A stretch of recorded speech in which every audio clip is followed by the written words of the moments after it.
আমরা বিভিন্ন সময় ইউটিউব থেকে আমরা বিভিন্ন ভিডিও ডাউনলোড করার চেষ্টা করি, কিন্তু উপযুক্ত তেমন কোনো আমরা অ্যাপস পাই না যে অ্যাপসের মাধ্যমে খুব ভালোভাবে ইউটিউব থেকে রেজলিউশন হাই দিয়ে ভিডিও ডাউনলোড করা যায়।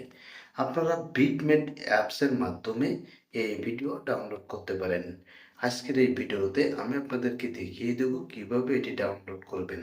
তাহলে চলুন দেখে আসা যাক। ফার্স্ট মোবাইলের ডিসপ্লেতে চলে আসবেন। মোবাইলের ডিসপ্লেতে আসার পরে যে প্লে স্টোর বা গুগল প্লে স্টোর এই অপশনটাতে ক্লিক করে দেবেন। এখানে ক্লিক করার পরে ঠিক এরকম একটি ইন্টারফেস আপনার মোবাইলের ডিসপ্লেতে শো হবে। উপরের দিকে দেখতে পাবেন সার্চ অ্যাপস একটি অপশন আছে, অপশনটাতে ক্লিক করতে হবে। ক্লিক করার পরে এখানে টাইপ করতে হবে ভিডমেট। ভিডমেট টাইপ করলে উপরের দিকে দেখবেন ভিডমেট অ্যাপ নামে একটি অপশন শো হবে। আমি দেখিয়ে দিচ্ছি। এই অপশানে ক্লিক করার পরে ঠিক এরকম একটি ইন্টারফেস আপনার মোবাইলের ডিসপ্লেতে চলে আসবে। এখানে আপনি অনেক অ্যাপস পেয়ে যাবেন। কোন অ্যাপসটি ভালো হবে সেটি কিভাবে সিলেক্ট করবেন দেখবেন। আপনার মোবাইলে যখন আপনি ভিডমেট অ্যাপস লিখে সার্চ করবেন, সার্চ করলে সর্বপ্রথম উপরে যে অ্যাপসটি আসবে সেটি আপনার মোবাইলের জন্য ভালো হবে। এই জন্য সেই অ্যাপসটিকে আপনাকে ডাউনলোড করতে হবে।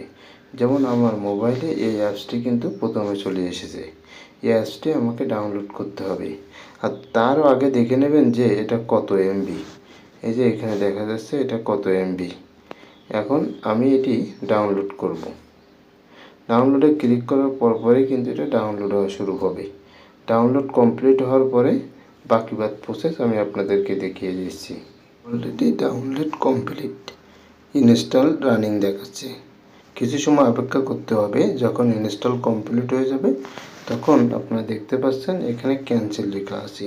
এই অপশানটাতে ওপেন অপশান চলে আসবে। অলরেডি ওপেন অপশান চলে আসলো। আপনি যদি এই ওপেন অপশানে ক্লিক করেন তাহলে এই অ্যাপসের ভিতরে প্রবেশ করতে পারবেন। আবার যদি না চান তাহলে কেটে দেবেন। কেটে দিয়ে আপনার মোবাইলের ডিসপ্লেতে শেষের দিকে লক্ষ্য করবেন। লক্ষ্য করলে দেখতে পাবেন যে এখানে একটি অ্যাপ শো করছে। এই অ্যাপসের উপরে ক্লিক করবেন। ক্লিক করলে আপনি ভিডমেট অ্যাপসের ভিতরে প্রবেশ করতে পারবেন। দেখেন অলরেডি আমি কিন্তু প্রবেশ করে ফেললাম। এখন এখান থেকে আপনি এই অপশানটাতে ক্লিক করতে পারবেন। এরকম ইন্টারফেস আপনার মোবাইলের ডিসপ্লেতে শো হতে পারে। এখান থেকে উপরের দিকে একটু ক্রস চিহ্ন দেখতে পাবেন, এই অপশানে ক্লিক করে দেবেন। ঠিক এরকম একটি ইন্টারফেস মোবাইলের ডিসপ্লেতে আসবে। এখান থেকে আপনাকে অল অ্যালাউ যে অপশানটি আছে বা যদি আপনি না দিতে চান তাহলে এই অপশানে ক্লিক করে দেবেন। এই অপশানে ক্লিক করার পরে আপনি এই যে অপশানটি আছে এই অপশানে ক্লিক করে দেবেন। ক্লিক করার পরে এরকম ইন্টারফেস আসবে। এখান থেকে আপনাকে যে কাজটা করতে হবে এখানে টাইপ করতে হবে।